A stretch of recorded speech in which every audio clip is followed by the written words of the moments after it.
King Lear. Act 1. A long time ago, Lear was the king of Britain. He had 3 daughters. The oldest daughter, Gonrail, was married to the Duke of Albany. His middle daughter, Regan, was the wife of the Duke of Cornwall. The King of France and the Duke of Burgundy both wanted to marry his youngest daughter, Cordelia. King Lear was old and tired, and he decided to give the country to his 3 daughters. Now that I have divided my country into 3 parts, I wish to spend my old age in peace, and I want to leave the hard work of government to those who are young and strong, my daughters and their husbands.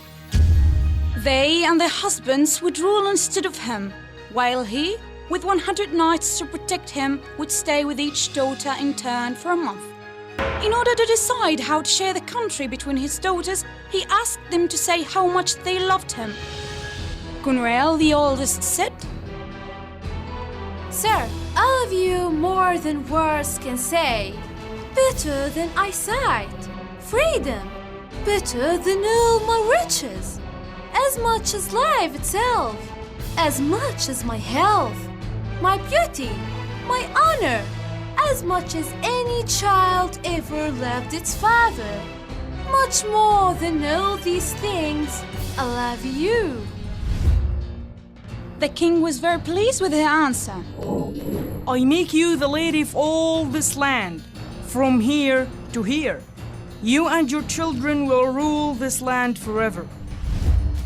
Now the second daughter, Regan, said, "I'm just like my sister, so you should value me the same. She has said exactly what I feel, except that I love you even more. I'm only happy when I am with you, and I care nothing for any other things." The king was very pleased again. To you and your children forever I give this other third of our country, no less than the one I give to Gonrail. Cordelia, King Lear's youngest daughter, was his favorite. He was sure that Cordelia would say that she loved him even more than the other 2. But Cordelia didn't want to compete with her sisters in boasting about her love for her father. She knew that they did not love their father as much as they said. When her turn came, she said, "I cannot put my heart into my mouth. I love you, Your Majesty, as much as a daughter should love her father. No more, no less." Lear was shocked. He told her to think again and gave him a bitter answer. Cordelia said, "My dear lord, you are my father. You brought me up. You loved me. It is right that in return for this, I should obey you, love you, and honor you, and I do." King Lear was even more shocked and got very angry. He said that Cordelia was no longer his daughter and gave her share of the country to Gonrail and Regan. Fine, then keep your truth and nothing else. I am no longer your father, and from this day, you are a stranger to my heart and to me. It was now the turn of everyone else to be shocked.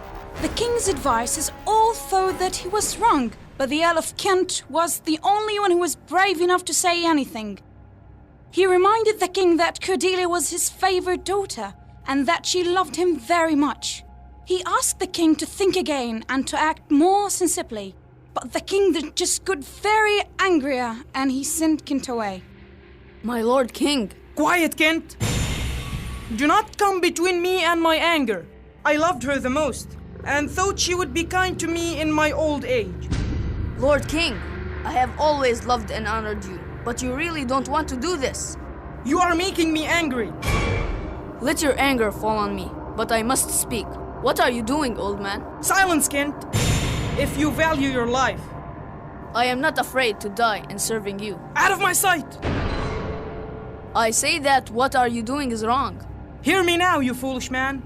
You have tried to make me break my word, a thing that I have never ever done. You have 5 days to get out of my country. After that, if you are found here, you will be killed. "Goodbye, king. May the gods protect you, Cordelia." Lear then asked the King of France and the Duke of Burgundy if they still wanted to marry Cordelia. now that she had nothing apart from the clothes she was wearing. Burgundy said, I don't know what to say. But the King of France loved her for telling the truth and didn't care about land or money. He said, Beautiful Cordelia, to me you are still rich and desirable, because you tell the truth. I will marry you and make you the Queen of France. She is yours, France. She is no daughter of mine, and I will never see her face again. Leave without my love and without my blessing. Say goodbye to your sisters. Cordelia said, Sisters, our father loves you. I know what you truly are, but I don't want to say it out loud. Love our father and look after him. His sisters warned each other. Sister, I have a lot to say to you. I think our father will leave tonight. Yes. He's going to you first, the next month to us. I have been watching him closely, and you see how he changes his mind all the time. Now the result. He always loved Cordelia the most, and then he does this to her. It shows his bad judgment. It's his age that makes him so changeable. He has always acted without thinking carefully. And now, the result, this fault will grow worse. We will see more sudden acts like sending Kent away. We must talk more about this. If he continues to have power and to be so angry and unpredictable, he may turn against us. We have to stop him as soon as possible. Meanwhile, the Earl of Gloucester's illegitimate son Edmund was planning to take his legitimate brother's place. He showed his father a letter which he said had been written by Edgar. The letter asked him to help Edgar kill their father for a share of everything the old man had. Gloucester believed this. Edmund had told Edgar that their father was very angry with him and advised him to hide from the old man. After Lee and his 100 knights had stayed with Gonrail for 2 weeks, things started to go wrong. Gonrail told her servants to be rude and quarrel with Lee's men. Although Lee had sent him away, the Earl of Kent returned. He disguised himself as a poor man and he became Lee's servant. He hit Gonrail's servant Oswald for speaking disrespectfully to Lee. And then Lee's fool joked that Lee himself had become the fool because he had given away all his power to his daughters. Gonrail was unkind to Lee about the behavior of his men. And now Lee cursed Gonrail, wishing that if she had a child that it would torment her. Lee was even more angry when he found that Gonrail had tried to dismiss 50 of his men. He was so upset by Gonrail's behavior that he was afraid he would go mad. Act 2. Edmund told his brother Edgar to run away because someone had told the father where he was hiding, and that he would be killed. Edgar believed this and ran. He planned to hide from his father's men by pretending to be a mad, homeless person. Meanwhile, Edmund cut his arm with his sword. Then he told his father that Edgar had done this because he, Edmund, had refused to help Edgar kill the old man. Gloucester was very angry, but also very sad. He told Regan, Oh, mother, my old heart is cracked. It's cracked. Regan blamed Edgar's apparent evil plan to kill his own father on the terrible influence of Lee and his knights. Lee asked King to take a letter to his daughter Regan. The letter told Regan to get ready because he was coming to stay at her house with all his knights. But Gonrail also sent a letter to Regan. She complained about their father and warned his sister that his men were nosy and expensive. The two messengers arrived at the same time, and they argued with each other. Kent hit Gonrail's messenger Oswald, and he fell to the ground. Regan and her husband, the Duke of Cornwall, ordered their men to make Kent a prisoner, even though it was extremely disrespectful to do this to the king's messenger. When the king arrived, the first thing he saw was his servant Kind as a prisoner. He couldn't believe that anyone would dare to do this to his messenger. How strange that they should leave their home and not send back my messenger. Good morning, my lord. Why are you tied up? Who has dared to do this to you? It was your son and daughter. No. Yes. No, they would not. Yes, they have. They dare not to do it. They could not, would not do it. It's worse than a murder, to treat my messenger so badly. I can hardly speak. I feel pain round my heart. Keep down, sorrow. Where is my daughter? With the Earl of Gloucester, sir, inside. He demanded to see his daughter and her husband, but he was told they were too tired to see him. Then he saw that Goneril was already there. She had come to tell his sister not to look after Leah. I'm glad to see your majesty. My dear Regan, your sister has been so unkind. It's like a sword in my heart. Please, sir, be patient. I'm sure you are wrong about her. She will never treat you badly. You can't blame her for trying to stop the bad behavior of your men. My curse is on her. Regan later told the king to go home with Goneril. She told him to send away 50 of his men and asked Goneril to forgive him for being angry and thinking too much of himself. Sir, you are old and near the end of your life. You should be guided by someone who understands your condition better than you do. I ask you to return to my sister and admit you have wronged her. Never, Regan. She sent away half my men. She was cruel and ungrateful to me. I hope heaven destroys her. Oh, sir, you will wish me the same when you are in a bad mood. No, Regan, I will never curse you. You are kind-hearted, not unkind like her. Father, please try to behave sensibly. Return and stay with my sister for the rest of the month. Send away half your men and then come to me. Return to her and 50 men sent away? I can say with Regan, I and my 100 knights.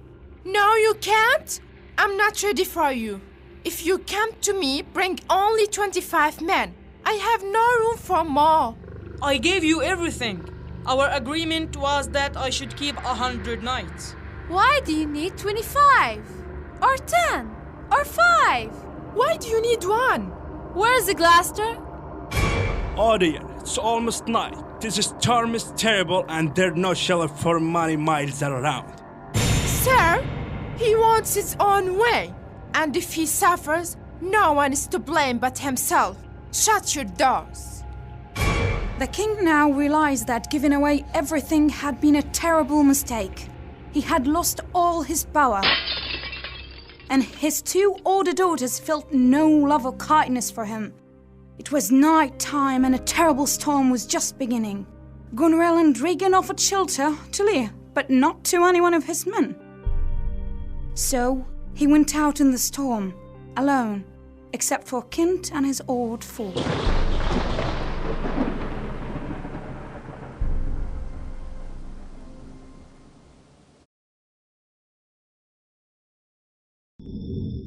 Act 3. Kind found out that the King of France had come to England with an army and with Cordelia. Kind sent Cordelia a letter to explain what had happened. Then he went looking for Lear. Meanwhile, Lear's sorrow and anger had become too great for him to bear, and he went mad. He shouted the storm to do its worst. Blow winds and crack your cheeks.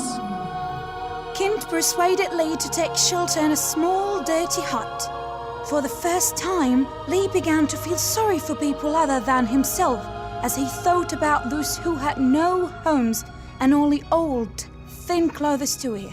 Inside the hut, they found Edgar, who was disguised as a beggar called Bull Tom. He was pretending to be mad and he had no clothes, covering himself just with a blanket. Lear was sure that poor Tom had gone mad because he had given everything to his daughters, just like Ham's. Meanwhile, Gloucester told Edmund that Albany and Cornwall were quarreling with each other, and that he had received a letter which told him about the King of France's plan to rescue Lear from his cruel daughters. Gloucester felt upset because Regan and Cornwall had stopped him from helping Lear, or even talking about him. He had now decided to take Lear's side against Cornwall, Regan, and the husbands. Hearing this, Edmund decided to repeat everything to Cornwall, even though he knew that his father would be in a serious trouble. Gloucester now refused to follow the Duke of Cornwall's orders and instead went out looking for Lear. He found him in the hut and asked him to come back to his castle, but Lear refused to leave Bortom. Then, in his madness, Lear held a mock trial of his evil daughters with the four, Bortom and Kent as judges, and Stalls in the place of his daughters. Later, Gloucester heard Regan and Cornwall as they planned to kill Lear, so he warned Kent to take the king to Dover, where he would be safe with Cordelia and the King of France. Cornwall was very angry when Edmund told him what Gloucester had done. He called Gloucester a traitor and told Edmund that he would punish the old earl. Edmund decided to leave so that no one could blame him for not protecting his father. Go quickly and find your husband and show him this letter which we took from Gloucester. Hang him! Pull out his eyes. Leave him to me, Edmund. You go with Goneril. It's not right for you to watch what I intend to do to your father, the traitor. Ungrateful traitor! I'm not a traitor, you unkind lady. Cornwall decided to punish Gloucester by blinding him. He ordered his servants to tie the old man to a chair. Then he blinded one of Gloucester's eyes. Where have you seen the king? To Dover. Why to Dover? Didn't we tell you? Because you wouldn't stand and watch you and your sister torment him any longer. Just as he was going to blind the other eye too, one of his servants suddenly attacked him. He couldn't bear the Duke's cruelty any longer. The Duke of Cornwall killed the man, but he himself was also hurt. Despite this, he went on to blind Gloucester's other eye and then told his suffering victim that it was his own son Edmund who had betrayed him. Gloucester then realized that Edmund had lied to him from the beginning and that Edgar was innocent. At the point, Regan ordered the blind old man to be thrown out of his own castle into the storm. Act 4. Edgar and Gloucester, who was now blind, met out in the windy heath. Edgar took care of his father, but didn't say who he was. He still pretended to be poor mad Tom. Gloucester remembered seeing Tom the night before with Lear. The old man said, He reminded me of my poor son Edgar. How I wish I could hold him in my arms again. Though I will never be able to see him now, we are like flies, and the gods are like cruel little boys that torment and kill us for fun. While Gloucester was talking like this, Edgar could hardly speak because of his sorrow at seeing his poor father blinded. Gloucester now asked Edgar to take him to Dover. He wanted to throw himself from the high cliffs there and end his unhappy life. Edgar agreed, but instead took him to the middle of a field. Gloucester jumped, but of course, he only fell to the ground. Edgar lifted him up, pretending to be a friendly stranger. He allowed his father to think that he had fallen and survived by a miracle. Meanwhile, Goneril had fallen in love with Edmund. She now despised her own husband, the Duke of Albany, as a weak person. On the other hand, Albany had come to hate what Goneril, Regan, Cornwall and Edmund between them had done. He told his wife, You are not worth the dust, which the road wind blows in your face. Then a messenger brought the news that the Duke of Cornwall had died after the servants' attack during the blinding of Gloucester. Goneril was immediately worried by this news. It meant that his sister Regan was now a widow and might marry the man she now wanted for herself, Edmund. Albany's mind was on something very different. He now understood that Edmund had betrayed his own father to Cornwall's cruelty, and he was very angry. He decided to punish Edmund for being such a terrible traitor. At this point, the King of France had to return to France, leaving Cordelia near Dover with his army. There, she read Kent's letter telling her about Lear's fall into madness. Lear was now in Dover, but he felt too ashamed of the way he had behaved towards Cordelia to see her. Gloucester and Edgar met Lear covered in wild flowers and out of his mind. Gloucester recognized Lear's voice as the old king explained that the poor and the powerless are always the ones who are punished for their crimes, while the rich and powerful do the same things but are not punished. Then Lear recognized Gloucester, the first sign that his madness was beginning to disappear. Meanwhile, Goneril's servant Oswald had been ordered to find Gloucester and kill him. But Edgar, still in disguise, prevented this. They fought and he killed Oswald. Then he found and read a letter that Oswald was carrying from Goneril to Edmund. In the letter, Goneril told Edmund to kill her husband Albany so that he could marry her. Now, Cordelia found Lear. She was very sad to see him mad. Her doctor gave him medicine to make him well again. How's the king? He is still sleeping. Oh, you kind gods, repair his broken mind and bring him back to his senses. We could wake him now, Your Majesty. He has slept long enough. My dear father, I hope this kiss can help to repair the damage that my two sisters did to you. Even if you were not their father, they should have respected your white hairs. When he woke up, he was confused and didn't know where he was. Sir, do you know me? You are a spirit, I know. Cordelia knelt down in front of him and asked for his blessing. Look at me, father. Hold your hand over me and give me your blessing. I think this lady is my child, Cordelia. So I am. As for Lear, he realized that this was Cordelia. He fully expected her to be angry with him. After all, she had every reason to be. But Cordelia made him understand that she loved him and forgave him. Both father and daughter were extremely happy to be together again.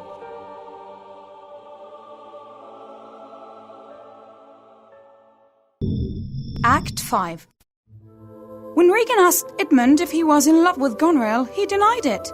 But just then Goneril and Albany arrived, and the sisters were immediately jealous of each other. Each knew that the other wanted to marry Edmund, and each wanted to make sure that she herself would win him. As for Edmund, he couldn't make up his mind which sister to marry. Meanwhile, Edgar, who was still disguised, gave a letter to Albany. It was the one that Goneril had written to Edmund, so with this, Albany knew that his own wife had planned to kill him and marry his killer.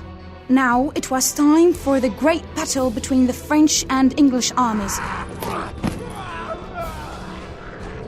Edgar hid his father for safety under a tree while the battle was being fought. The battle began, and the English army under Edmund won. Unfortunately for Lear and Cordelia, they were both captured. Take them away and watch them well until we decide what to do with them. Lear was not afraid of going to prison if he could just be sure of staying with Cordelia. He tried to make her feel happier by saying, Come, let's away to prison. We too will sing like birds in the cage. But after they had been taken to prison, Edmund gave one of his soldiers a letter with secret orders to kill them. Albany understood the danger to Lear and Cordelia, and he asked Edmund to let him look after the two of them. Sir, you have shown yourself brave today and had good fortune. You have taken prisoners. I want those prisoners from you to deal with them as I think best. Edmund said that he would let Albany have them, but not now. He would give them to him the next day. He said, Albany reminded Edmund that he should not talk like this to him, as the young man was not his social equal. You were under me in this war. You were not my brother. Then Goneril and Regan began to quarrel about Edmund until Regan suddenly became very ill and collapsed. Goneril had poisoned her. At this point, Albany arrested Edmund for treason. He decided that Edmund must face trial by combat. Listen to this. I arrest you, Edmund, as a traitor. And with you, I arrest this snake in human clothes. Edgar was the one who offered to fight Edmund and prove he was a traitor. He did this still without telling anyone who he really was. The two brothers fought and Edgar won. Edmund fell already close to death, and he now finally admitted all his crimes. I was born as high as the man I've come to fight. Who speak for Edmund, heir of Gloucester? I will defend myself. Have you anything to say? I say that you are a traitor. Force your gods, your brother and your father, a traitor against this great prince, and from the top of your head to your feet, a dirty, low-down traitor. If you deny this, you are lying, and I will prove that with this sword. I throw these lies back in your face. You have been tricked. You do not have to fight unless you know your opponent's name. Shut your mouth, woman, or I'll shut it with this letter. Read here, you run evil. Here. I've done everything you accuse me of, and much, much more. Time will bring it all to light. It's history now, and so am I. Who are you? I forgive you my death. Then Edgar finally showed who he was. Let us forgive one another. I am your brother Edgar, whom you wronged. Edgar went on to explain that their father had just died. It had happened like this. After he had found safety for the old man under a tree, he had told him he was the heir's son. Then, while getting ready for the battle, he had asked for his father's blessing. And at that moment, the old man had suffered a huge heart attack and died. But he had at least died happily in his son's arm. When Goneril realized that her husband knew about Edmund and her, she became desperate, ran away and killed herself with a knife in the heart.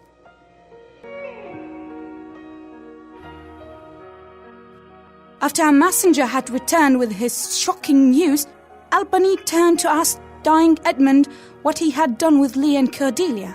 Edmund replied, I want to do some good before I die.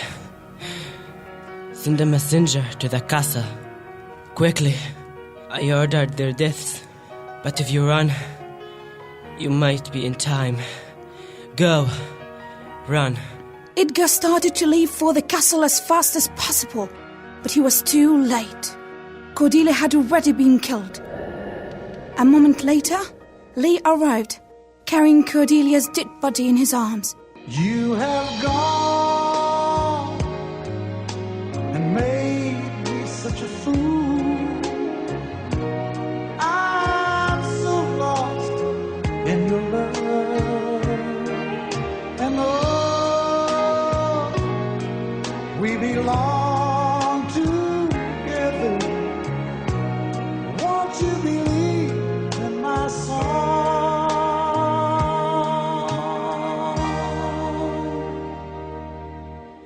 lady?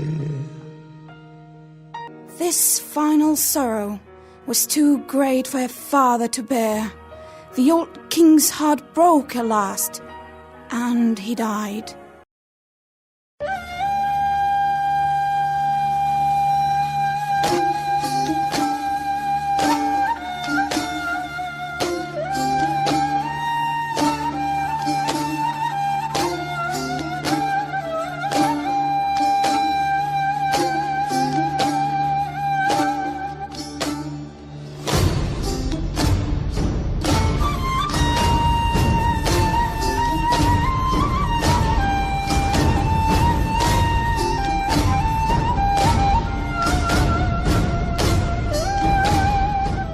In the end, only Kent, Edgar, and Albany were left to bury the dead.